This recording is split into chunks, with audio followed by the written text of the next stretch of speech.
আসসালামু আলাইকুম দর্শক বন্ধুরা, SK24 চ্যানেলের পক্ষ থেকে আরেকটি নতুন ভিডিও নিয়ে আসলাম। দর্শক বন্ধুরা দেখুন মাঠে কি পরিমাণে বৃষ্টি হচ্ছে।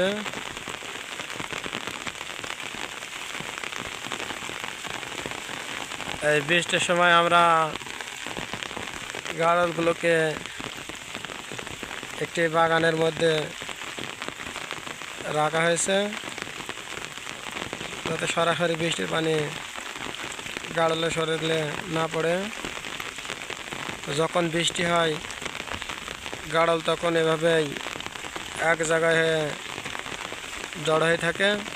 তো যেহেতু গাড়ল খাবে না আর পাশেই বাগান রয়েছে, তাই আমরা বৃষ্টির সময় গাড়লগুলোকে বাগানের মধ্যে রাখা হয়েছে। এখনও বাড়ি যাওয়ার সময় হয়নি, যেহেতু বৃষ্টি হচ্ছে তাই গাড়লগুলোকে এভাবে মাঠের মধ্যে বাগানের ভিতরে রাখা হয়েছে। দেখেন দর্শক বন্ধুরা, যারা গাড়ল খামার করতে চান, মুক্তভাবে লালন পালন করতে চান, তো বৃষ্টির সময়ও গাড়লগুলোকে মাঠে নিয়ে যাওয়া হয়। যখন অল্প পানি হয় তখন গাড়লগুলো মাঠে খাবার খেতে থাকে, কিন্তু যখন বেশি পানি হয় তখন গাড়লগুলো এভাবে সব জড়ো দিয়ে এক জায়গায় হয়ে থাকে।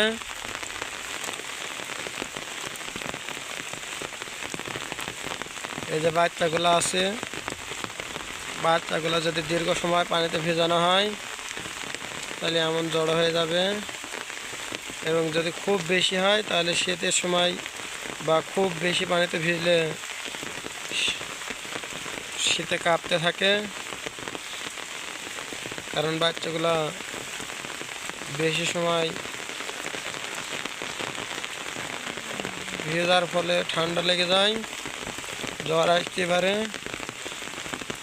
কিন্তু আমাদের কিছুই করার নেই। আজ আমরা কিছু সময় পরেই বাড়ির দিকে রওনা দেব। গাড়লগুলোকে মাঠে না রেখে ঘরে তোলানোর ব্যবস্থা নেব। দেখুন দর্শক বন্ধুরা, পানির সময় গাড়লগুলোকে মাঠে রাখা হয়েছে।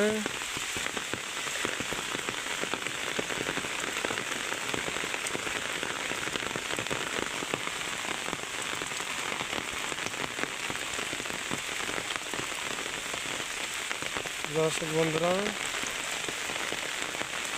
এই দেখুন গাড়লের বাচ্চাগুলো সব এক জায়গায় জড়ো হয়ে গেছে বড় গাড়লের সাথে।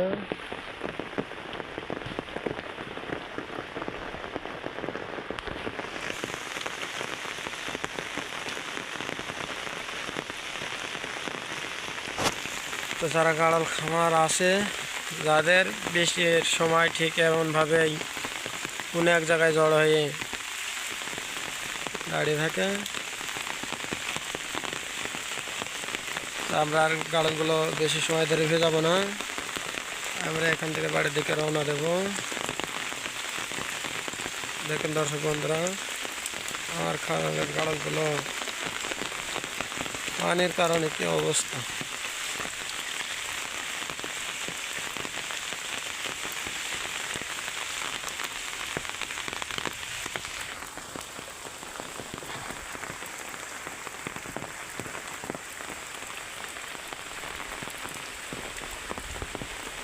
একদিন মেঘলা হওয়ার কারণে ঘাসের জমিগুলোতে পানি বেরিয়ে গেছে। এই পানির ভিতরে এই গাড়লগুলো খাওয়া দাওয়া করবে।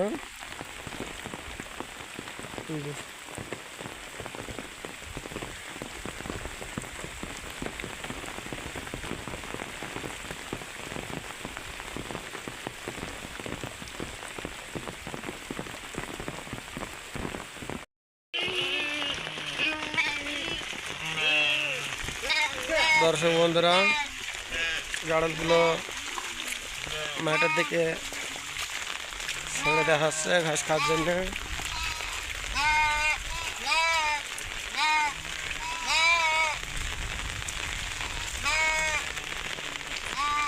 দর্শক বন্ধুরা, আসলে স্ক্রিনে পানি হচ্ছে কি খুব বোঝা যাচ্ছে না, তাই এই পানির দিকে খেয়াল করুন। দেখুন পানি হচ্ছে আসলে। দেখা যাক গাড়ালগুলো মাঠে দেওয়ার পরে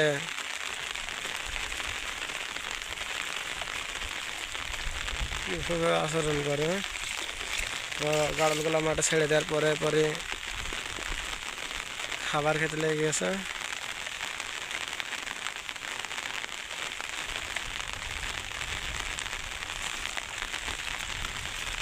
এই পানির মধ্যেও গাড়ালগুলো আমাদের চারণ ভূমিতে ছেড়ে দিতে হবে, কারণ এতগুলো গাড়লের হঠাৎ খাবার যোগান দেওয়া সম্ভব নয়। তাই গাড়লগুলো মাঠের দিকে ছেড়ে দিলাম।